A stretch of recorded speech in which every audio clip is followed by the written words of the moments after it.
ओम श्री परमात्मने नमः। हे कृष्ण करुणा सिंधु दीनबंधु जगतपते गोपेश गोपिका कांत राधा कांत नमस्तुते। तप्त कांचन गौरांगी राधे वृंदावनेश्वरी वृषभानुसुते देवी प्रणमामि हरिप्रिये। वाञ्छाकल्पतरुभ्यश्च कृपा सिन्धुएव च पतितानां पावनेभ्यो वैष्णवेभ्यो नमो नमः। श्रीकृष्ण चैतन्य प्रभु नित्यानंद श्री अद्वैत गदाधर श्रीवासादि गौरभक्तवृंद। हरे कृष्ण कृष्ण कृष्ण हरे हरे, हरे राम राम राम हरे हरे। श्रीमद् भगवत गीता अध्याय 2 गीता का सार। श्लोक 1। संजय उवाच तं तथा कृपयावेष्टम् अश्रुपूर्णाकुलेक्षणं विषीदन्तमिदं वाक्यम् उवाच मधुसूदनम्। संजय ने कहा, करुणा से व्याप्त शोक युक्त अश्रुपूरित नेत्रों वाले अर्जुन को देखकर मधुसूदन कृष्ण ने ये शब्द कहे। तात्पर्य: भौतिक पदार्थों के प्रति करुणा, शोक तथा अश्रु ये सब असली आत्मा को न जानने के लक्षण है। शाश्वत आत्मा के प्रति करुणा ही आत्मा साक्षात्कार है। इस श्लोक में मधुसूदन शब्द महत्वपूर्ण है। श्री कृष्ण ने मधु नामक असुर का वध किया था और अब अर्जुन चाह रहा है कि श्री कृष्ण उस अज्ञान रूपी असुर का वध करे जिससे उसे कर्तव्य से विमुख कर रखा है। यह कोई नहीं जानता कि करुणा का प्रयोग कहाँ होना चाहिए।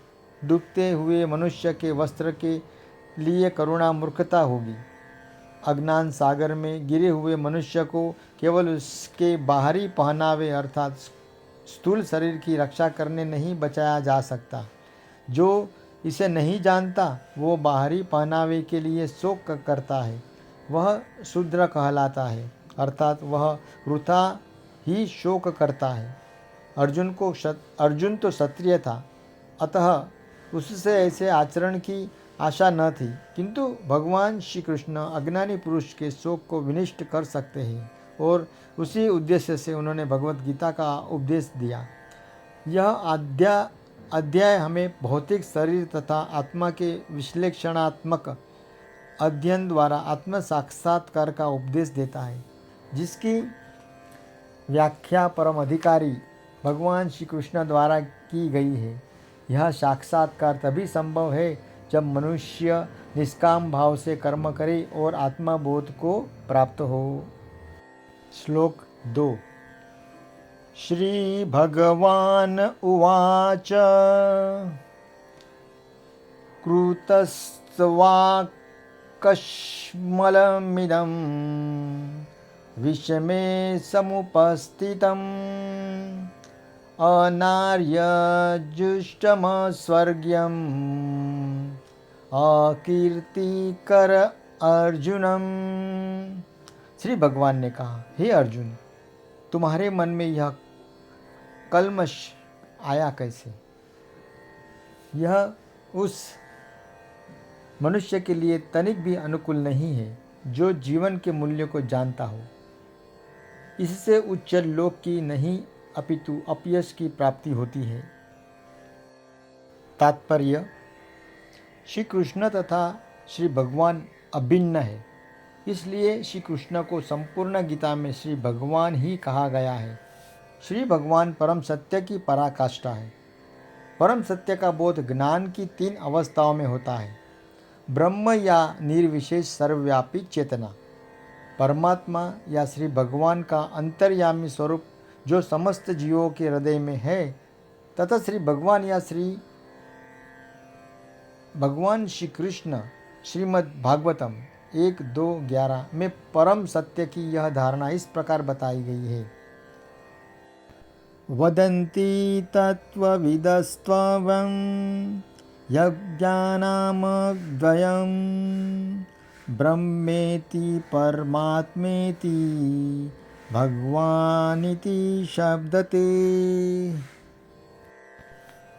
परम सत्य का ज्ञाता परम सत्य का अनुभव ज्ञान की 3 अवस्थाओं में करता है, और ये सब अवस्थाएं एक रूप है।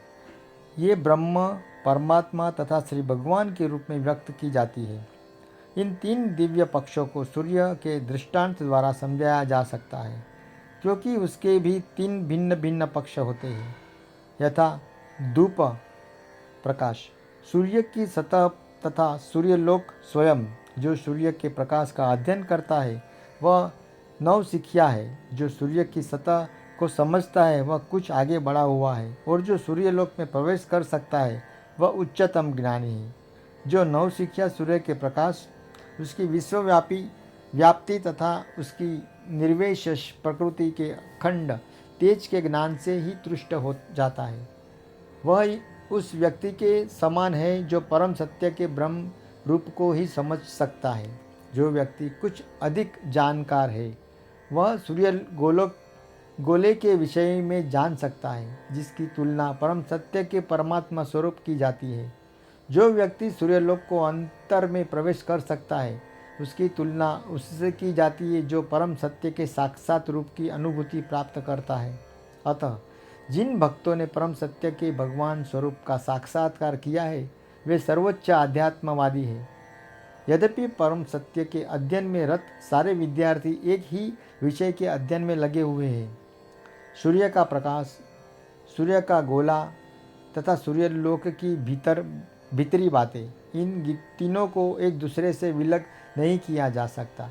फिर भी तीनों अवस्थाओं के अद्वैता एक ही श्रेणी के नहीं होते। संस्कृत शब्द भगवान की व्याख्या श्री व्यासदेव के पिता पराशर मुनि ने की है।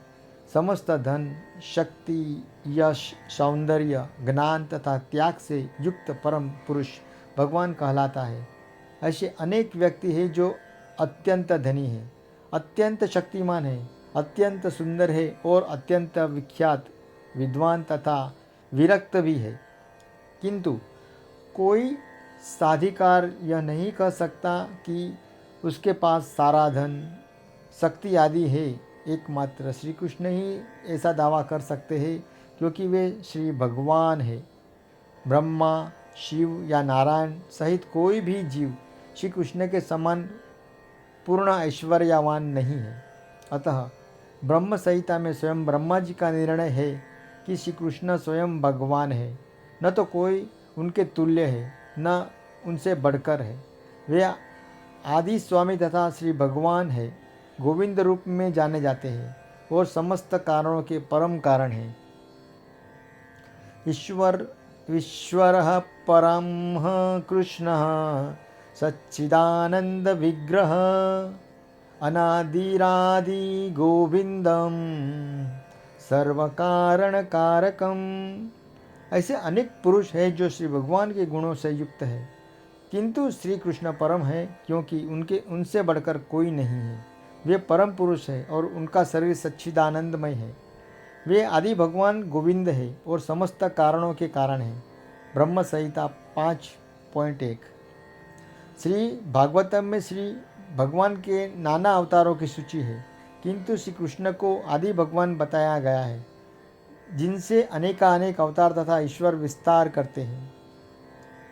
एते चाश कलाः पुषः कृष्णस्तु भगवान स्वयं इंद्रारी व्याकुलं लोकम मृगन्ति युगे युगे।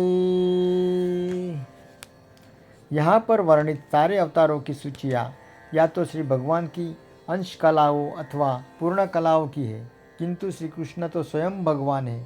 श्रीमद् भागवतम 1:3-28। अतः कृष्ण आदि भगवान परम सत्य परमात्मा तथा निर्वेश ब्रह्म दोनों के उद्गम है। श्री भगवान की उपस्थिति में अर्जुन द्वारा स्वजनों के लिए शोक करना सर्वथा अशोभनीय है। अतः श्री कृष्ण ने कृतः शब्द से अपना आश्चर्य व्यक्त किया। आर्य जैसी सभ्य जाति के किसी व्यक्ति से ऐसी मलिनता की उम्मीद नहीं की जाती। आर्य शब्द उन व्यक्तियों पर लागू होता है जो जीवन के मूल्य को जानते हैं और जिनकी सभ्यता आत्म साक्षात्कार पर निर्भर करती है। देहात्म बुद्धि से प्रेरित मनुष्य को यह ज्ञान नहीं रहता कि जीवन का उद्देश्य परम सत्य है, विष्णु या श्री भगवान का साक्षात्कार है। वे तो भौतिक जगत के बाह्य स्वरूप में मोहित हो जाते हैं। अतः वे यह नहीं समझ पाते कि मुक्ति क्या है। जिन पुरुषों को भौतिक बंधन से मुक्ति का कोई ज्ञान नहीं होता वे अनार्य कहलाते हैं। यद्यपि अर्जुन क्षत्रिय था, किंतु युद्ध से विचलित होकर वह अपने कर्तव्य से गुमराह हो रहा था। उसकी यह कायरता अनार्यों के लिए ही शोभा देने वाली हो सकती है। कर्तव्य पथ से इस प्रकार का विचलन तो न तो आध्यात्मिक जीवन में प्रगति करने में सहायक बनता है, न ही इससे इस संसार में ख्याति प्राप्त की जा सकती है। भगवान श्री कृष्ण ने अर्जुन द्वारा अपने स्वयं स्वजनों पर इस प्रकार की करुणा का अनुमोदन नहीं किया। श्लोक 3। क्लैब्यमास्म गमः पार्थं नैतत्त्वयुपपद्यते शूद्रं हृदय द्रौर्बल्यं तत्वोत्तिष्ठ परन्तप। हे पृथापुत्र, इस हीन नपुंसकता को प्राप्त मत हो, यह तुम्हें शोभा नहीं देती। हे शत्रुओं के दमन करता, हृदय की शुद्ध दुर्बलता को त्याग कर युद्ध के लिए खड़े हो जाओ। तात्पर्य: अर्जुन को पृथापुत्र के रूप में संबोधित किया गया है। पृथा कृष्ण के पिता वसुदेव की बहन थी, अतः श्री कृष्ण के साथ अर्जुन का रक्त संबंध था। यदि क्षत्रिय पुत्र लड़ने से मना करता है तो वह नाम का क्षत्रिय है, और यदि ब्राह्मण पुत्र अपवित्र करता है तो वह नाम का ब्राह्मण है। ऐसे क्षत्रिय तथा ब्राह्मण अपने पिता के अयोग्य पुत्र होते हैं। अतः श्री कृष्ण यह नहीं चाहते थे कि अर्जुन अयोग्य क्षत्रिय पुत्र कहलाए। अर्जुन श्री कृष्ण का घनिष्ठतम मित्र था और श्री कृष्ण प्रत्यक्ष रूप से उसके रथ का संचालन कर रहे थे। किंतु इन सब गुणों के होते हुए भी यदि अर्जुन युद्धभूमि को छोड़ता है तो वह अत्यंत निंदनीय कार्य करेगा। अतः श्री कृष्ण ने कहा कि ऐसी प्रवृत्ति अर्जुन के व्यक्तित्व को शोभा नहीं देती। अर्जुन यह तर्क कर सकता था, वह परम पूज्य भीष्म तथा स्वजनों के प्रति उदार दृष्टिकोण के कारण युद्धभूमि छोड़ रहा है, किंतु श्री कृष्ण ऐसी उदारता को केवल हृदय दौर्बल्य मानते हैं।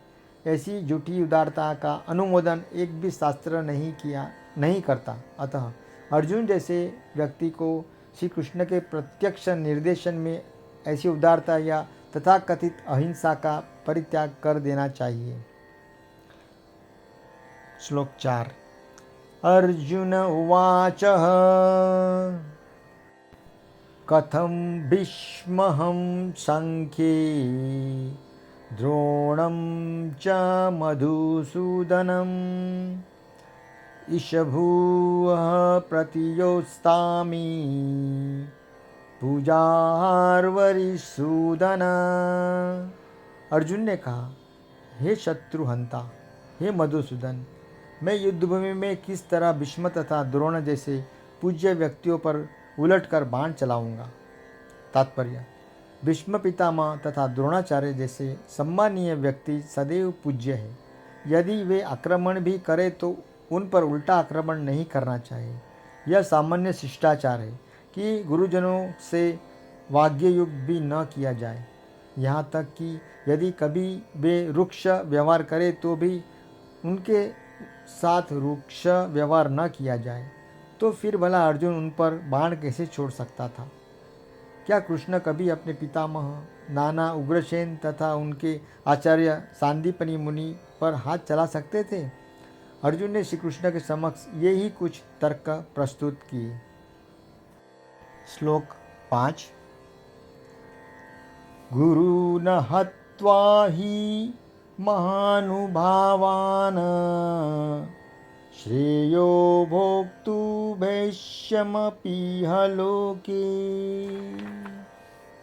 हत्वार्थकामास्तु गुरु नैहेव भुज्येय भोगानुरुन्धिरप्रदिग्धानम्। ऐसे महापुरुष को जो मेरे गुरु है, उन्हें मारकर जीने की अपेक्षा इस संसार में भीख मांगकर खाना अच्छा है।